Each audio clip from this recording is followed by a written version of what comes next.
हम लेके आए हैं धुंधकारी और गोकर्ण की कथा। क्यों धुंधकारी बन गया था एक प्रेत, और फिर कैसे गया जी में जाकर 100 बार श्राद्ध करने के बाद भी उसकी प्रेत योनि से मुक्ति नहीं हो पाई, फिर कैसे उसको मुक्ति मिली।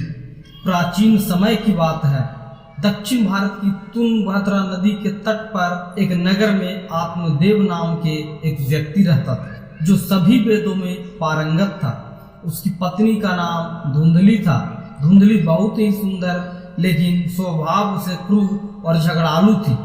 घर में सब प्रकार का सुख था, लेकिन वह व्यक्ति अपनी पत्नी से तो दुखी था ही साथ उसे कोई संतान का सुख भी नहीं था। वह चिंता में रहता था कि यदि उम्र ढल गई तो फिर संतान का मुख देखने का हमको नहीं मिलेगा। यह सब सोचकर उसने बड़े दुखी मन से अपने प्राण त्यागने के लिए वह वन में चला गया। वन में एक तालाब में वह कूदने ही वाला था कि तभी एक सन्यासी ने उसे देखकर उससे पूछा, कहो विप्रवन, तुम्हें ऐसी कौन सी भारी चिंता है जिसके कारण तुम प्राण त्याग रहे हो? आत्मदेव ने कहा, ऋषिवर, मैं संतान के लिए इतना दुखी हो गया हूँ कि मुझे अब अपना जीवन निष्फल लगता है। संतानहीन जीवन को तो धिक्कार है, और मैं जिस गाय को पाल रखा है वह भी बांझ है। यह तो ठीक है, मैं जो पेड़ लगाता हूँ उस पर भी फूल फल नहीं लगते हैं। मैं घर में जो फल लाता हूँ वह भी बहुत जल्द सड़ जाते हैं, उसमें कीड़े लग जाते हैं। इन सब बातों से मैं दुखी हो चुका हूँ। ऐसा कहकर वह व्यक्ति रोने लगता है। वह संत उसकी बात सुनकर उसके ललाट की रेखाओं को देखता है, और उसके हस्त रेखाओं को देखकर वह बताता है कि विप्रवन, कर्म की गति बड़ी प्रबल है और होनी भी बहुत प्रबल है। वासना को छोड़ दो।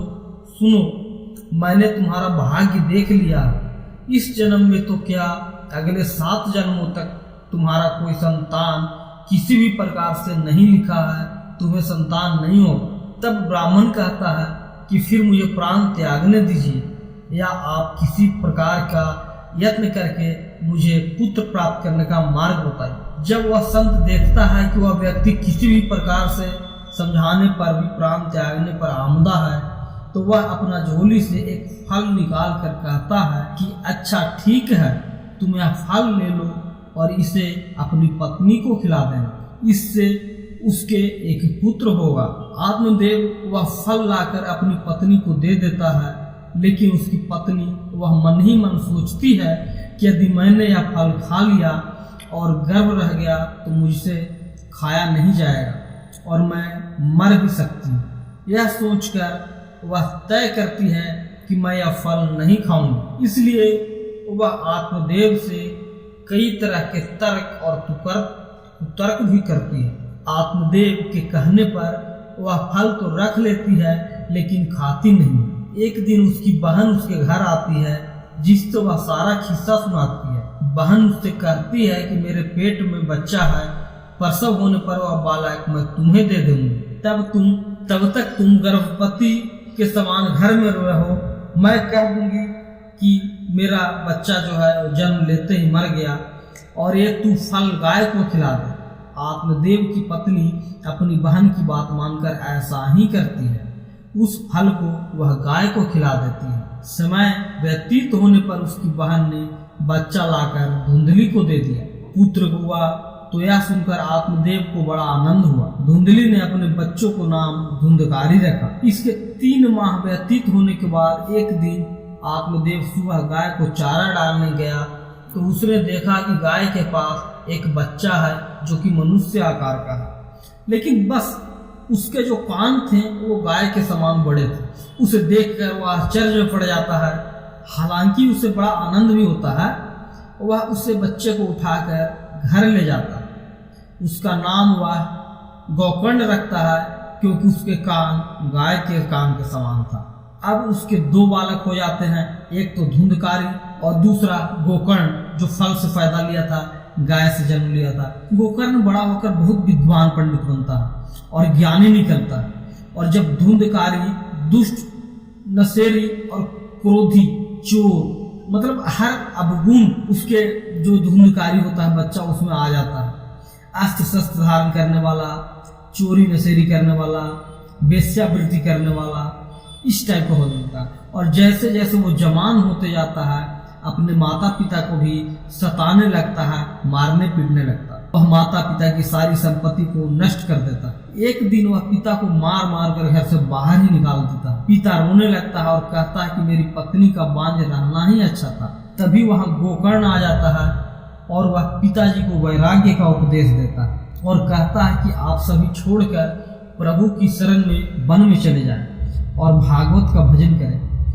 भागवत भजन ही सबसे बड़ा धर्म है। गौ से उत्पन्न पुत्र गोकर्ण की बात सुनकर और मानकर आत्मदेव वन में चले जाते हैं और बाद में उनकी पत्नी जो धुंधली है वह भी अपने बेटे धुंधकारी से परेशान होकर जब धुंधकारी सताने लगता है अपनी माता को बहुत मारने पीटने लगता है तो वह कुएं में कूदकर आत्महत्या कर लेती है। तब धुंधकारी एकदम वेश्यावृत्ति पर उतर जाता है और 5 वेश्याओं के साथ रहने लगता है।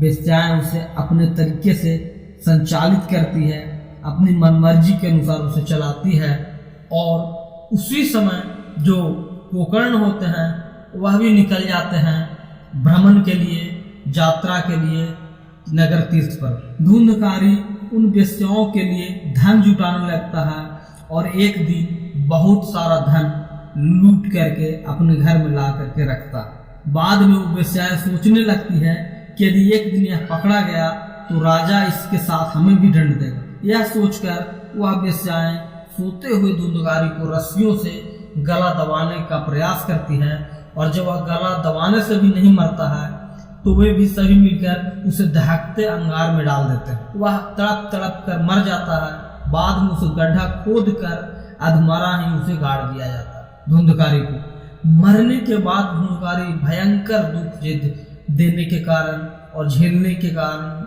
अपने कुकर्मों के कारण एक प्रेत बन गया। प्रेत बनने के बाद भूख और प्यास से वह व्याकुल हो जाता है। रह रहकर वह चिल्लाता भी रहता, क्योंकि अंगारों से जलाया गया था इसलिए उसकी अनुभूति उसे अभी भी सताती रहती है। उसे लगता है कि अभी भी मेरा शरीर जल रहा है। एक दिन जब गोकर्ण उसका भाई भ्रमण कर करके यात्रा से, अपना तीर्थ यात्रा से जब वापस आता है और गांव में कथा करते हुए रहता है वो, तो उस समय गोकर्ण सबकी नज़र बचाते हुए अपने पुश्तैनी मकान में सोने चला जाता है गांव में। अपने ही घर में अपने भाई को सोया हुआ देखकर धुंधकारी खुश हो जाता है। उसकी आत्मा वहाँ भटकते रहती है और आवाज़ लगाता है। गोकर्ण यह आवाज़ सुनकर पूछता है कि तुम कौन हो? धुंधकारी कहता है मैं तुम्हारा भाई हूँ, मेरे कुकर्मों की गिनती नहीं की जा सकती, मेरे पापों की गिनती नहीं की जा सकती, मैंने इतने पाप कर रखे हैं, इसी से मैं इस प्रेत योनि में पड़ा हूँ और यह मैं दुर्दशा भोग रहा हूँ। भाई तुम दया करके मुझे इस योनि से मुक्त करा दो, मुझे उस योनि से छुड़ा दो। गोकर्ण कहता है कि मुझे बड़ा आश्चर्य हो रहा है कि मैंने तुम्हारे लिए विधि पूर्वक गया जी में श्राद्ध भी कराया हूँ, फिर भी प्रेत योनि से मुक्त नहीं हुई। मैं कुछ और उपाय करता हूँ।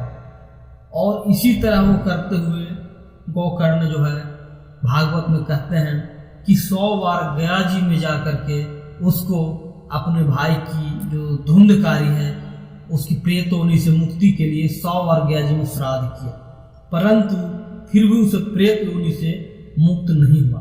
गोकर्ण कहता है मुझे आश्चर्य हो रहा है कि मैंने तुम्हारे लिए विधि पूर्वक गया जी में श्राद्ध किया 100 बार, फिर भी तुम प्रेत योनि से मुक्त कैसे नहीं हुई? मैं कुछ और उपाय करता हूँ। कई उपाय करने के बाद भी जब वह कुछ नहीं होता है तो अंत में वह सूर्य देव से पूछते हैं, तो सूर्य देव कहते हैं कि केवल श्रीमद् भागवत कथा सुनने से ही मुक्ति हो सकती है, इसलिए तुम सप्ताह परायण करो, मतलब 1 सप्ताह के लिए भागवत कथा करो। तब गोकर्ण ने व्यास गद्दी पर बैठकर कथा कहने लगे। देश गांव से बहुत लोग कथा सुनने आने लगे। इतनी भीड़ हो गई कि सब आश्चर्य करने लगे। तब वह भी प्रेत वहां आ पहुंचा। वह इधर उधर स्थान ढूंढने लगा। इतने में उसकी दृष्टि एक सीधे रखे हुए 7 गांठ की बांस पर पड़ी। वह वायु रूप से उसमें जा करके बैठ गया और जब शाम को कथा को विश्राम दिया गया तो एक बड़ी विचित्र घटना घटी। सबके देखते देखते उस बांस की एक गांठ तड़तड़ करके फट गई। इस प्रकार 7 दिनों में 7 अध्याय जो किया गया, उसके बाद 7 गांठें फटती गई और 12 स्कंद सुनने से पवित्र होकर धुंधकारी एक दिव्य रूप धारण करके सामने खड़ा हो गया। उसने भाई को प्रणाम किया। तभी वैकुंठवासी पार्षदों के सहित एक विमान उतरा। सबके देखते ही धुंधकारी विमान पर चढ़ गया। उन पार्षदों को देखकर उनसे गोकर्ण ने कहा, भगवान के प्रिय पार्षदों, यहाँ हमारे अनेक शुद्ध हृदय श्रोतागण हैं। उन सबके लिए एक साथ बहुत से विमान क्यों नहीं लाए? यहाँ सभी ने समान रूप से कथा सुनी है, फिर फल में इतना भेद क्यों? भगवान के पार्षदों ने कहा, इस फल भेद के कारण इसमें श्रवण का भेद है। श्रवण सबने समान रूप से ही किया, किंतु इनके जैसा मनन नहीं किया। इस प्रेत ने 7 दिन तक सुने हुए विषय का स्थिर चित्त से खूब मनन किया, खूब करता रहा। यह कहकर के वो सब पार्षद वैकुंठ को चले गए और अपने साथ धुंधकारी को ले गए।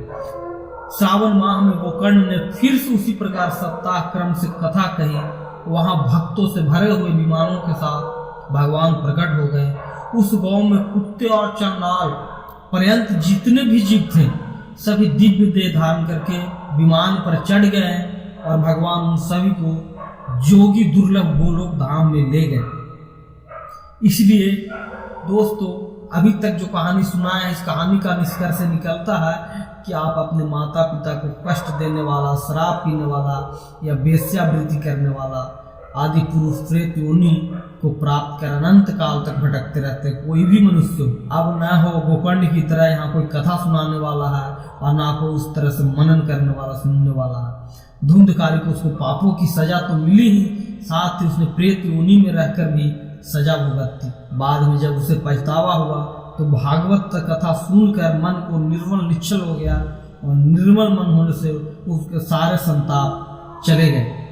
दोस्तों, अगर ये कहानी जरा भी पसंद आया होगा तो हमारे चैनल को सब्सक्राइब करके बेल आइकन को प्रेस करें, ताकि इसी तरह से आने वाले वीडियो का नोटिफिकेशन आपको सबसे पहले मिल सके। और अगर आप श्रीमद् भागवत कथा का और इसी प्रकार की धार्मिक कहानियाँ सुनना चाहते हैं तो हमारे कमेंट्स बॉक्स में जय श्री कृष्ण जरूर लिखें। जय श्री श्याम।